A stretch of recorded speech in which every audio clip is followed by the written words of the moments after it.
કૃષ્ણ ભગવાનના દરેક મંદિરોમાં ભોજન સમયે 56 ભોગ તૈયાર કરીને ધરવામાં આવે છે, પરંતુ કૃષ્ણ ભગવાનને દરરોજ 56 ભોગ કેમ ધરવામાં આવે છે અને તેની પાછળનું કારણ શું છે?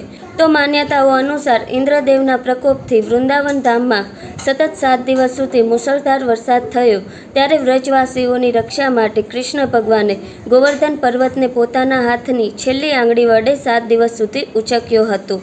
અને આ 7 દિવસમાં કૃષ્ણ ભગવાન ગોવર્ધન પર્વત ઉંચકીને ભૂખ્યા અને તરસ્યા રહ્યા. અને 7 દિવસ બાદ વરસાદ બંધ થયો. ત્યારબાદ કૃષ્ણ ભગવાને ગોવર્ધન પર્વતને નીચે મૂક્યો અને માતા યશોદા કૃષ્ણ ભગવાનને એક દિવસના 8 પહર એટલે કે 8 વખત ભોજન કરાવતા અને 7 દિવસના હિસાબે 56 પહર થાય. માટે માતા યશોદા અને વ્રજવાસીઓએ કૃષ્ણ ભગવાનને 56 ભોગનો થાળ તૈયાર કરીને ધર્યો હતો. ત્યારથી જ કૃષ્ણ ભગવાનના દરેક મંદિરોમાં 56 ભોગ ધરવામાં આવે છે. તો આવી વધુ ઇન્ફોર્મેશન માટે ચેનલને લાઇક, શેર અને સબસ્ક્રાઇબ કરો.